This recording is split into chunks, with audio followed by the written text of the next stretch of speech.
వచ్చు ఆమె మచ్చుకైనా మచ్చలేని రావాలి బైక్లో మన మండలంలో ఆఖరి రోడ్తో అమ్మ ఇవాళ బైక్ తీసుకుని అందరూ రావాలి.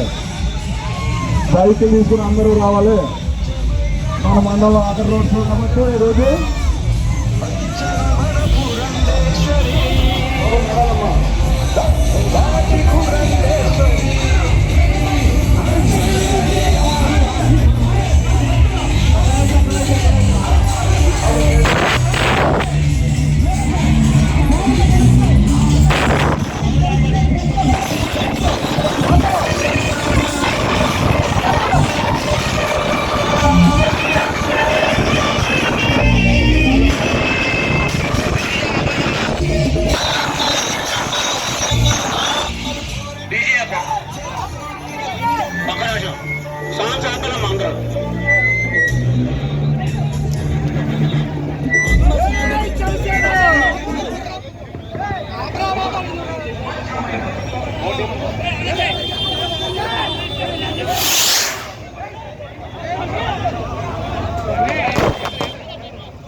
రేపు 13వ తేదీన జరిగే ఎలక్షన్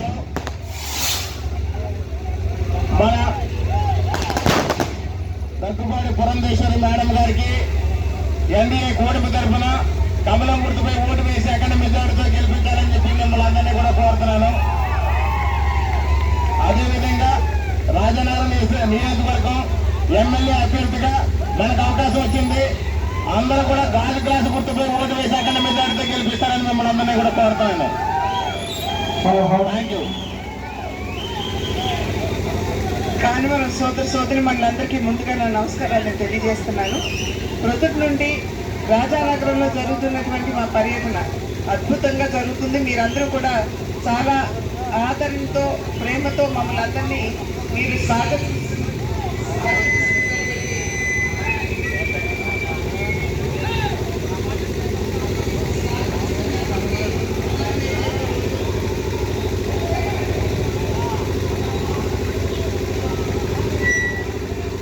మీ అందరికీ నేను పేరున ధన్యవాదాలు తెలియజేస్తున్నాను.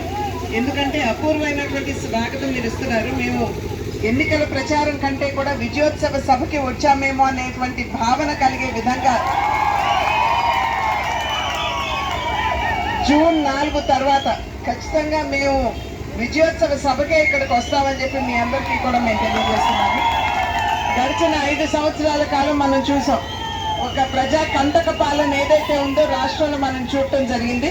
ఏ వర్గానికి కూడా న్యాయం చేసే విధంగా ఈ 5 సంవత్సరాల పాలన లేదు అనేటువంటి విషయం నాకంటే కూడా మీ అందరికీ బాగా తెలుసు.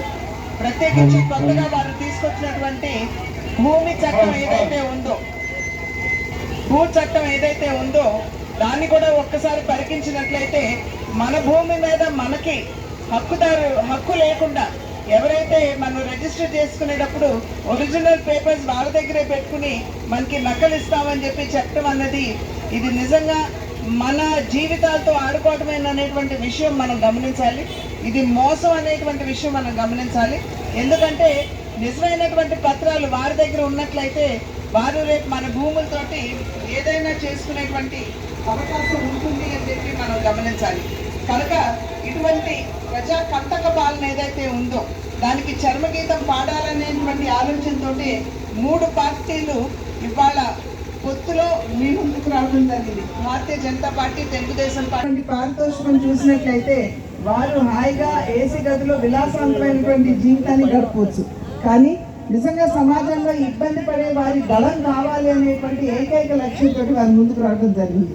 కనుక నరేంద్ర మోడీ గారు కావచ్చు, ఇటు చంద్రబాబు నాయుడు గారు కావచ్చు, లేదా పవన్ కళ్యాణ్ గారు కావచ్చు, ఈ ముగ్గురు కూడా బడుగు బలహీన వర్గాల వారు మరియు పేదల సేవకి అంకితమైనటువంటి సందర్భంలో మే 13న మీరు ఓటు వేస్తున్నటువంటి నేపథ్యంలో ఒక్కసారి కూటమిని ఆశీర్వదించండి అని చెప్పి నేను మీ అందరికీ కూడా చేస్తున్నటువంటి అభ్యర్థన. ఎందుకంటే సుపరిపాలనని మన రాష్ట్రంలోకి తీసుకొచ్చి వరుస క్రమంలో మీరు వేసే మొదటి ఓటు వరుస క్రమంలో 4వ స్థానంలో నా పేరు ఉంటుంది. నా పేరు పక్కన కమలం గుర్తు ఉంటుంది. కనుక తగు జాగ్రత్తగా చూసి మీరు కమలం గుర్తు మీద ఓటు వేసి నన్ను ఆశీర్వదించండి నేను చేస్తున్నటువంటి అభ్యర్థన. అదేవిధంగా శాసనసభకి మీరు వేసే రెండవ ఓటు శాసనసభకి వేస్తారు. శాసనసభకి వేస్తున్నటువంటి సందర్భంలో రెండవ మిషన్ దగ్గర వరుస క్రమంలో 5వ సంఖ్యలో సోదరులు